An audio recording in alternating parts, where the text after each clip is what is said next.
नई दिल्ली के आजाद भवन में भारतीय सांस्कृतिक संबंध परिषद यानी ICCR की ओर से गगनांचल विचार गोष्ठी का आयोजन किया गया।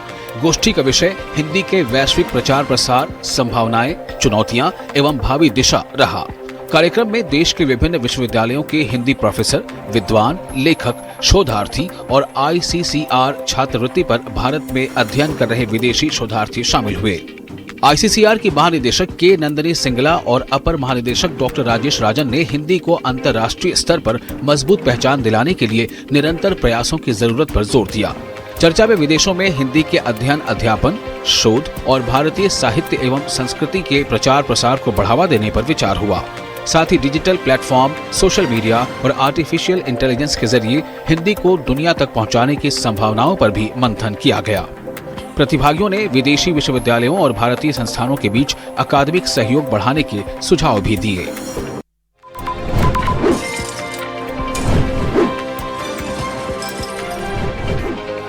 नॉर्थ वेस्ट जिला पुलिस की स्पेशल स्टाफ टीम ने उत्तर प्रदेश के मथुरा में कार्रवाई करते हुए जहांगीरपुरी इलाके के नामचीन बदमाश वसीम उर्फ लंबू को मुठभेड़ के बाद गिरफ्तार किया है। पुलिस के मुताबिक बदमाश को पकड़ने के दौरान उसने सब इंस्पेक्टर अजय की पिस्टल छीन ली और पुलिस टीम पर फायरिंग शुरू कर दी। जवाबी कार्रवाई में पुलिस ने गोली चलाई जो वसीम के पैर में लगी और उसे काबू में कर लिया गया। इस दौरान हुई फायरिंग में SI अजय के बाजू में भी गोली लगी है। दोनों घायलों को इलाज के लिए मथुरा के अस्पताल में भर्ती किया गया है, जहां उनकी हालत स्थिर बताई जा रही है। पुलिस के अनुसार ये कार्रवाई नॉर्थ वेस्ट DCP आकांक्षा यादव के नेतृत्व में की गई। स्पेशल स्टाफ के SI सोमिल शर्मा की टीम ने ऑपरेशन को अंजाम दिया। दिल्ली पुलिस का कहना है कि अपराधियों के खिलाफ अभियान लगातार जारी रहेगा।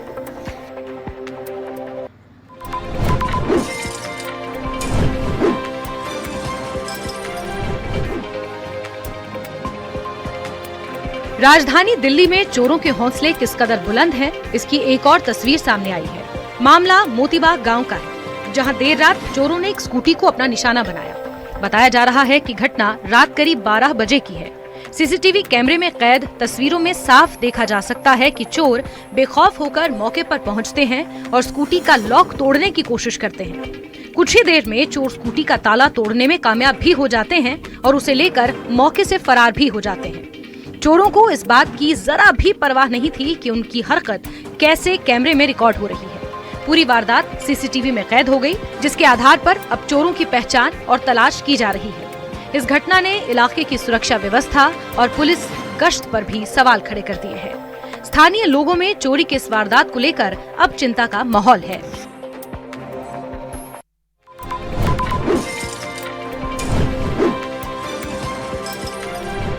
राजधानी दिल्ली में आज देशभक्ति का जोश देखने को मिल रहा है।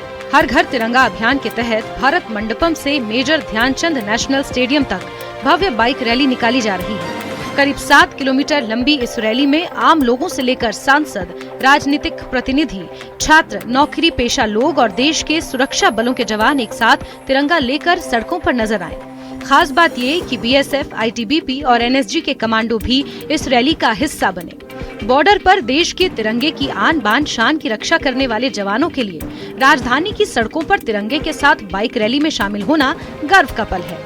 उपराष्ट्रपति CP राधाकृष्णन ने करीब सुबह 8 बजे हरी झंडी दिखाकर इस रैली को रवाना किया। 9 अगस्त से शुरू हुई तिरंगा यात्रा 17 अगस्त तक चलेगी। इस खास आयोजन की जिम्मेदारी दिल्ली बाइकर्स ब्रेकफास्ट रन यानी DBBR ग्रुप संभाल रहा है।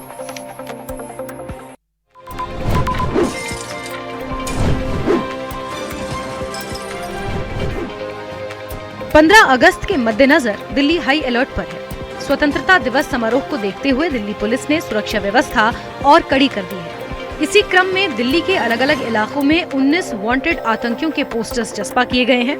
इनमें इंडियन मुजाहिदीन, अल-कायदा और खालिस्तानी आतंकी संगठनों से जुड़े वांटेड आतंकियों के पोस्टर्स शामिल हैं।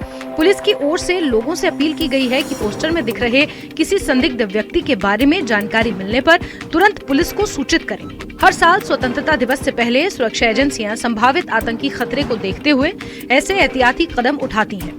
दिल्ली में महत्वपूर्ण सरकारी इमारतों, बाजारों, भीड़भाड़ वाले इलाकों और संवेदनशील स्थानों पर सुरक्षा बढ़ाई गई है। संदिग्ध गतिविधियों पर नजर रखने के साथ साथ पुलिस की ओर से चेकिंग और निगरानी भी तेज कर दी गई है। राजधानी में सुरक्षा एजेंसियां किसी भी संभावित खतरे से निपटने के लिए पूरी तरह सतर्क हैं।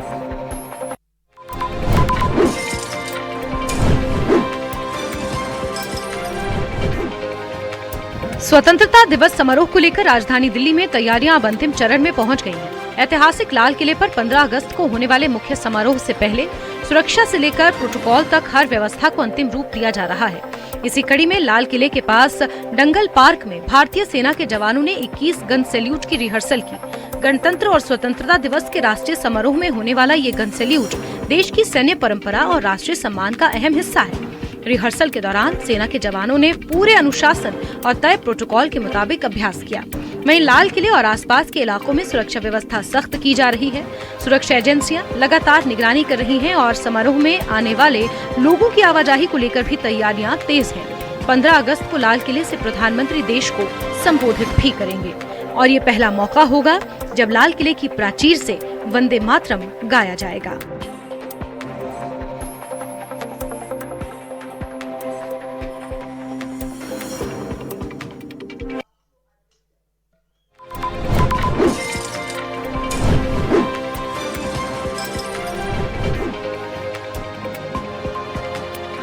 स्वतंत्रता दिवस से पहले राजधानी दिल्ली में सुरक्षा व्यवस्था पूरी तरह चाक चौबंद है। लाल किले से लेकर चांदनी चौक, डिफेंस कॉलोनी और लाजपत नगर तक दिल्ली पुलिस सड़कों पर उतरकर सघन चेकिंग और पेट्रोलिंग कर रही है। संदिग्ध वाहनों और लोगों पर खास नजर रखी जा रही है। पुलिस ने कई जगह पिकेट लगाकर वाहनों की जांच तेज कर दी है। दिल्ली पुलिस के वरिष्ठ अधिकारी खुद मैदान में उतरकर सुरक्षा व्यवस्था का जायजा ले रहे हैं। ज्वाइंट सीपी मधुर वर्मा के मुताबिक स्वतंत्रता दिवस समारोह को देखते हुए दिल्ली में मल्टी लेयर्ड सिक्योरिटी सिस्टम लागू किया गया है और सभी वरिष्ठ अधिकारियों के साथ एसएचओ इलाके में पेट्रोलिंग और निरीक्षण कर रहे हैं। वहीं साउथ दिल्ली के डीसीपी अनंत मित्तल ने ये बताया कि 15 अगस्त की संवेदनशीलता को देखते हुए अलग अलग स्थानों पर पिकेट लगाई गई हैं और संदिग्ध व्यक्ति या वाहन मिलने पर तत्काल कार्रवाई की जाएगी।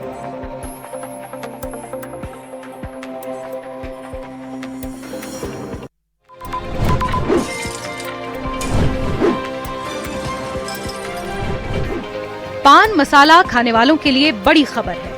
अब पान मसाला की पैकेजिंग को लेकर नए नियम लागू कर दिए गए हैं।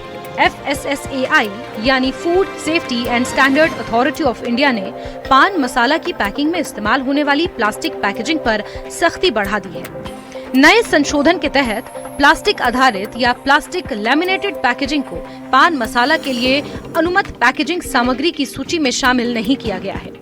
यानी कंपनियों को अब निर्धारित वैकल्पिक पैकेजिंग सामग्री का इस्तेमाल ही करना होगा। नए नियमों के मुताबिक पान मसाला की पैकेजिंग के लिए पेपर, टिन या ग्लास जैसी निर्धारित सामग्री का इस्तेमाल किया जा सकता है। FSSAI के इस कदम का उद्देश्य खाद्य उत्पादों की पैकेजिंग को लेकर तय मानकों का पालन सुनिश्चित करना है। बाजार में बिकने वाला पान मसाला उत्पादों पर इसका सीधा असर देखने को मिल सकता है। कंपनियों को पैकेजिंग के नियमों के मुताबिक अब बदलाव करना अनिवार्य होगा।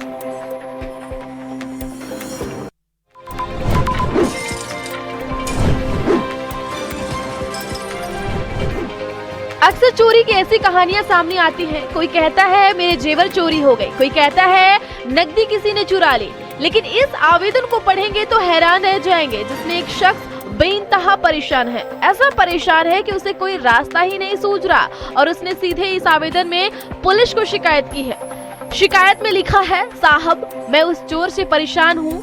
किस चोर से?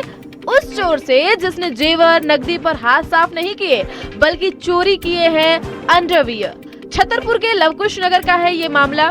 फरियादी का कहना है कि वो मानसिक रूप से परेशान हो गया है क्योंकि 7 दिन से कोई उसके अंडरवियर चोरी कर रहा है। रोज अंडरवियर की चोरी हो रही है। घर में ताला लगा कर जाता है, फिर भी कोई चड्ढी चुरा कर ले जाता है। छत में दरवाजा न होने से उसके अंडरवियर चोरी होने की आशंका है।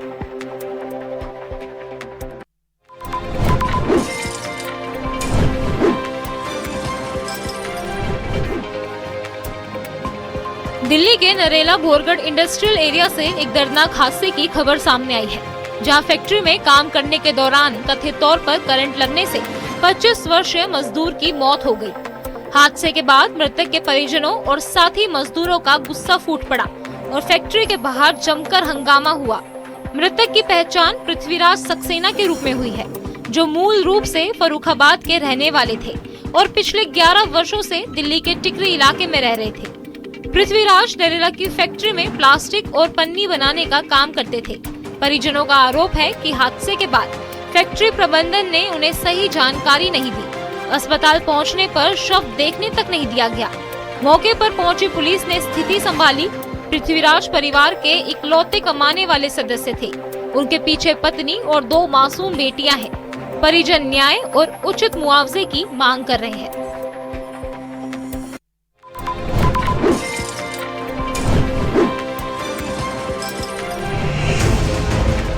कांकेर से वन्यजीव से जुड़ी एक राहत भरी खबर सामने आई। जिले के कुसुमपानी गांव में एक भालू का शावक भटकते हुए खुले कुएं में जा गिरा, जिससे इलाके में हड़कंप मच गया। कुएं में शावक के गिरने की सूचना मिलते ही स्थानीय ग्रामीणों ने तुरंत वन विभाग को इसकी जानकारी दी। कुएं में शावक के गिरने की सूचना मिलते ही स्थानीय ग्रामीणों ने तुरंत वन विभाग को इसकी जानकारी दी। मौके पर पहुंची वन विभाग की टीम ने बिना देर किए रेस्क्यू ऑपरेशन शुरू किया और सूझबूझ दिखाते हुए सुरक्षित तरीके से भालू के शावक को कुएं से बाहर निकाला। राहत की बात ये रही कि जब ये रेस्क्यू चल रहा था तब जंगल में उसकी मादा भालू भी आसपास ही मौजूद थी। कुएं से बाहर निकलते ही शावक अपनी मां के साथ सुरक्षित रूप से वापस जंगल की ओर भाग गया, जिससे वन विभाग और ग्रामीणों ने राहत की सांस ली।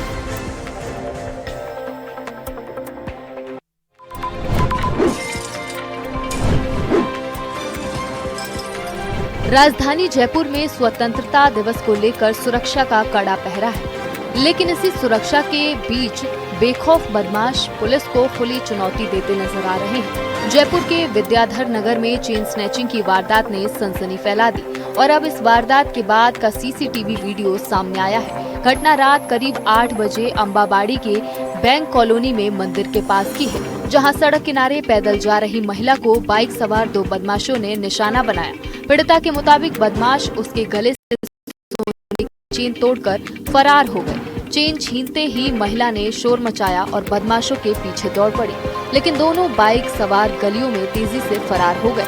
सूचना मिलते ही पुलिस मौके पर पहुंची, घटनास्थल का जायजा लिया और अब आसपास लगे दूसरे सीसीटीवी कैमरों की फुटेज खंगाली जा रही है। पुलिस के मुताबिक फुटेज और दूसरे सुरागों के आधार पर बदमाशों की पहचान और तलाश की जा रही है। एक तरफ स्वतंत्रता दिवस की सुरक्षा के लिए पुलिस का कड़ा पहरा और दूसरी तरफ उसी शहर में बेखौफ बदमाश। अब देखना होगा पुलिस के कैमरों की नजर से बच निकले इन बदमाशों तक कानून के हाथ कब पहुंचते हैं।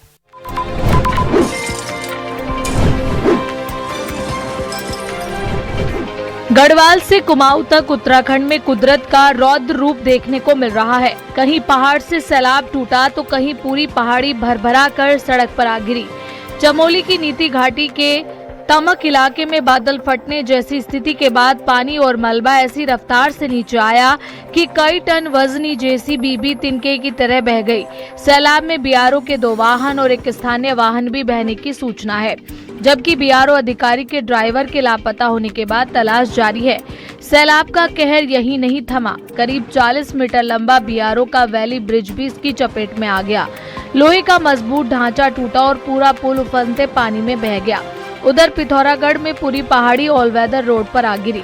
सैकड़ों वाहन मलबे में फंस गए और उत्तरकाशी में यमुनोत्री हाईवे पर पालीघाट, सिलाई, बैंड, दरबिल और बनास के पास मलबा और पत्थर आने से आवाजाही रोकनी पड़ी। बढ़िया इलाके में पहाड़ से अचानक विशाल बोल्डर सड़क पर आ गिरा। गनीमत रही कि कोई वाहन या यात्री इसकी चपेट में नहीं आया।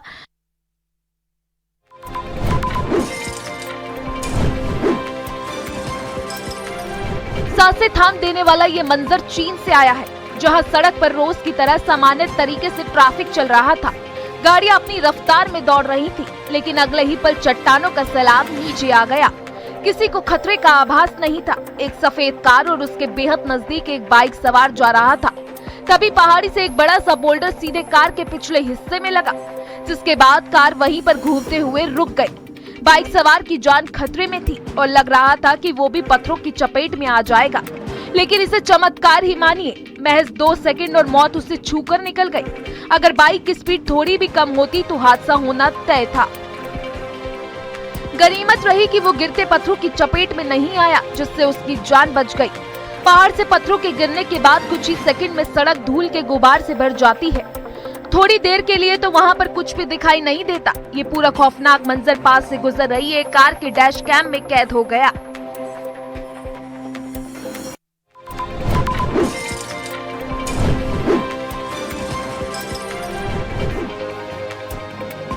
कोलंबिया में कुदरत ने ऐसा कहर बरपाया कि कुछ ही पलों में हंसती खेलती जिंदगियां मलबे में दफन हो गई। पश्चिमी हिस्से में आए 7.4 तीव्रता के शक्तिशाली भूकंप ने धरती को इस कदर हिलाया कि देखते ही देखते इमारतें भरभरा कर गिर गईं। चारों तरफ चीख पुकार मच गई और जिंदगी मलबे के नीचे दबती चली गई। इस भूकंप में 132 लोगों की मौत हुई है, 570 लोग घायल हैं और मलबे के नीचे अब भी कई जिंदगियों के दबे होने की आशंका है। हालात की भयावहता को देखते हुए कोलंबिया के राष्ट्रपति ने राष्ट्रीय आपदा घोषित कर दी है। रेस्क्यू टीम ने तेजी से मलबा हटाया और कुछ ही पलों बाद जो तस्वीर सामने आई उसने हर आंख नम कर दी। मलबे के नीचे दबा एक नवजात जिंदा था। उसे जब सुरक्षित बाहर निकाला गया तो ऐसा लगा जैसे मौत के मलबे से जिंदगी ने खुद को फिर जन्म दिया हो। चारों तरफ तबाही थी, लेकिन उस नन्ही सांस ने बता दिया कि उम्मीद अभी जिंदा है।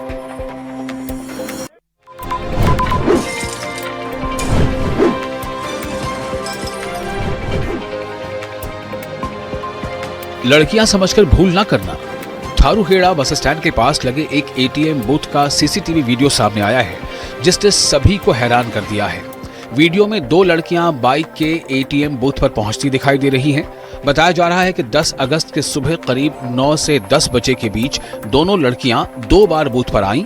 पहली बार सुबह 9:18 पर दोनों ने पैसे निकालने के बहाने एटीएम में एक लोहे की पत्ती जैसी चीज लगाई और वहां से चली गई। इल्जाम है कि ऐसा इस तरह किया गया जिससे ग्राहक का कैश मशीन में अटक जाए।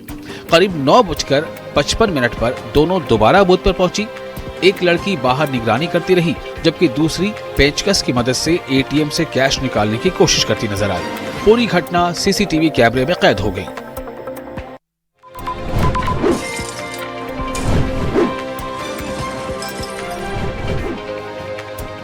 जम्मू के पहाड़ी इलाकों में खराब मौसम का असर लगातार देखने को मिल रहा है। भारी बारिश के चलते नदियों और बरसाती नालों का जलस्तर एक बार फिर बढ़ गया है। किश्तवाड़ जिले के मच्छल किश्तवाड़ मार्ग पर भी बारिश के बाद एक बरसाती नाला उफान पर आ गया, जिसके चलते सड़क पर आवाजाही पूरी तरह ठप हो गई। बारिश रुकने के बाद भी मार्ग पर यातायात बहाल नहीं हो सका।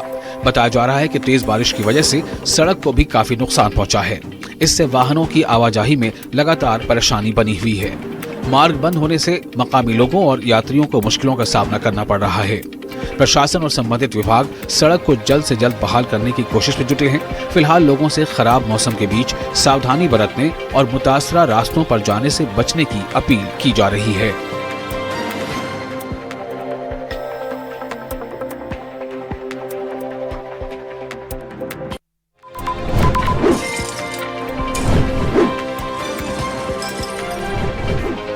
अवंतीपोरा के पदगामपुरा इलाके में आज सुबह हुई तेज बारिश के बाद अंदरूनी सड़कों और गलियों में जलभराव हो गया। बारिश का पानी जमा होने से स्थानीय लोगों के साथ स्कूली बच्चों को भी आवाजाही में काफी परेशानियों का सामना करना पड़ा। स्थानीय लोगों के मुताबिक इलाके में जल निकासी व्यवस्था को बेहतर बनाने के लिए R&B विभाग की ओर से ड्रेनेज का काम शुरू किया गया था, लेकिन ये काम अभी तक पूरा नहीं हुआ है। लोगों का कहना है कि ड्रेनेज अधूरा होने के कारण बारिश के दौरान जलभराव की समस्या और गंभीर हो जाती है। स्थानीय निवासियों ने प्रशासन और संबंधित विभाग से ड्रेनेज का काम जल्द पूरा कराने और बारिश के पानी की स्थायी निकासी की व्यवस्था करने की मांग की है।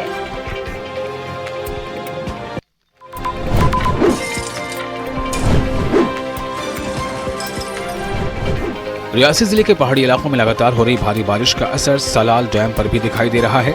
लगातार बारिश के चलते डैम के जलाशय में पानी का स्तर बढ़ गया है, जिसके बाद सतह आग को काबू में करने के लिए कई गेट खोल दिए गए हैं। गेट खोले जाने के बाद डैम से अतिरिक्त पानी की निकासी शुरू हो गई है।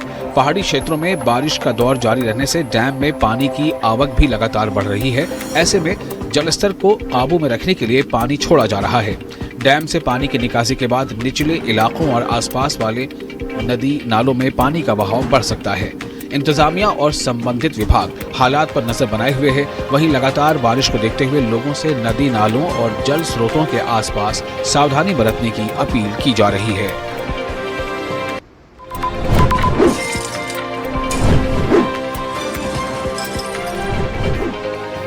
कठुआ जिले के माहीचक इलाके में ऊंच नदी का जलस्तर अचानक बढ़ने से नदी में एक टापू पर 7 लोग फंस गए। इनमें 6 महिलाएं और एक बच्चा शामिल था। सूचना मिलते ही जम्मू कश्मीर पुलिस और एसडीआरएफ की टीमें तुरंत मौके पर पहुंची और संयुक्त रूप से रेस्क्यू ऑपरेशन शुरू किया। पुलिस टीम ने एसएचओ इंस्पेक्टर आशीष शर्मा के नेतृत्व में एसडीआरएफ के साथ मिलकर सभी लोगों को सुरक्षित बाहर निकाल लिया। राहत की बात यह रही कि इस दौरान किसी के घायल होने की सूचना नहीं है। रेस्क्यू के बाद सभी 7 लोगों को उनके परिजनों के हवाले कर दिया गया है। पुलिस अधिकारियों की निगरानी में चलाए गए इस अभियान के दौरान टीम ने काफी मशक्कत के बाद सभी को सुरक्षित निकाल दिया। जिला पुलिस कठुआ ने लोगों से अपील की है कि खराब मौसम और भारी बारिश के दौरान नदी नालों और तेज बहाव वाले इलाकों में जाने से बचें और सुरक्षा को प्राथमिकता दें।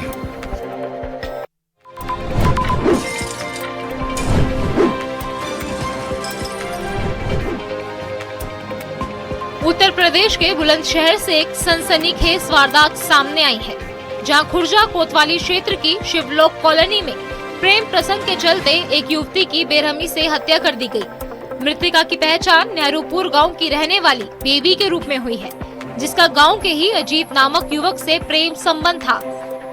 अजीत पिछले कई सालों से शिवलोक कॉलोनी में किराए के कमरे में रह रहा था। जानकारी के मुताबिक देर रात बेबी अपनी प्रेमी अजीत से मिलने उसके कमरे पर पहुंची थी और इसी दौरान दोनों के बीच किसी बात को लेकर विवाद शुरू हो गया। बहस इतनी बड़ी कि गुस्से में आकर अजीत ने चाकू से बेबी पर ताबड़तोड़ कई वार किए। हमले में गंभीर रूप से घायल बेबी की मौके पर ही मौत हो गई। घटना की सूचना मिलते ही पुलिस और फॉरेंसिक टीम तुरंत मौके पर पहुंची और साक्ष्य जुटाए।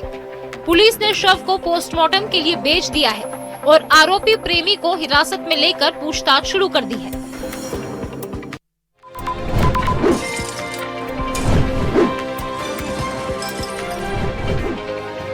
ये कोई शादी के फंक्शन की तस्वीरें नहीं है, बल्कि हमारी संसद की है। संसद की सियासी हलचल के बीच मंगलवार को अमृतसर का जायका भी सुर्खियों में रहा।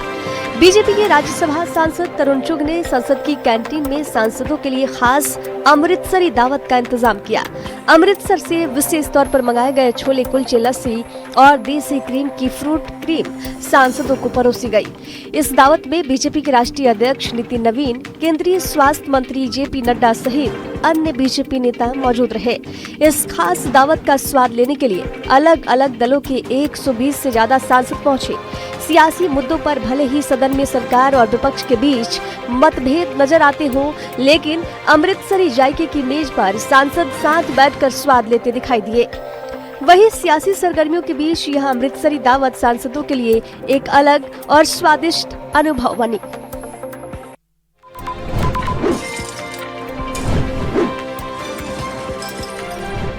दिल्ली के मेहराम नगर में तेज रफ्तार BMW ने एक परिवार की खुशियां छीन ली। IGI एयरपोर्ट के पास दोपहर करीब 1 बजे 55 वर्षीय जयावती ज़ेब्रा क्रॉसिंग से लंच के लिए जा रही थी, तभी तेज रफ्तार BMW कार ने उन्हें जोरदार टक्कर मार दी। हादसा इतना भीषण था कि जयावती की मौके पर ही मौत हो गई। जयावती दिल्ली कंटोनमेंट बोर्ड में सफाई कर्मचारी थी। हादसे के बाद गुस्सा आए ग्रामीणों ने टर्मिनल 3 की तरफ जाने वाली सड़क को जाम कर दिया। प्रदर्शन के चलते कई किलोमीटर लंबा ट्रैफिक जाम लग गया और एयरपोर्ट जाने वाले यात्रियों को भी परेशानी हुई। ग्रामीण BMW चालक की तत्काल गिरफ्तारी और परिवार को उचित मुआवजे की मांग पर अड़े रहे। करीब 3 घंटे तक पुलिस और ग्रामीणों के बीच बातचीत चली, जिसके बाद रास्ता खोला गया। पुलिस ने BMW चालक को गिरफ्तार कर लिया है और हादसे की जांच जारी है।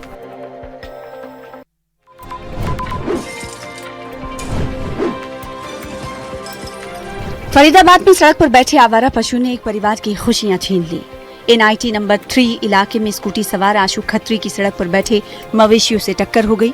टक्कर के बाद आशु उछलकर डिवाइडर से जा टकराए और गंभीर रूप से घायल हो गए। काफी देर तक वो सड़क पर बेहोशी की हालत में पड़े रहे। जब लोगों ने देखा तो उन्हें एक निजी अस्पताल पहुंचाया, जहां से युवक को दूसरे अस्पताल में रेफर कर दिया गया, लेकिन रास्ते में ही उनकी मौत हो गई। बता दें कि स्कूटी चालक आशु की करीब 1 साल पहले ही शादी हुई थी। हादसे का CCTV फुटेज भी सामने आया है, जिसमें सड़क के बीच आवारा पशुओं का झुंड दिखाई दे रहा है। परिजनों ने सड़क पर अंधेरे और आवारा पशुओं को हादसे की वजह बताते हुए नगर निगम पर सवाल उठाए हैं और कार्रवाई की बात कही है। वहीं अब इस पूरे मामले में पुलिस द्वारा नगर निगम को पशुओं को पकड़ने के लिए पत्र भेजा जाएगा, ताकि इस तरह की घटना दोबारा न हो।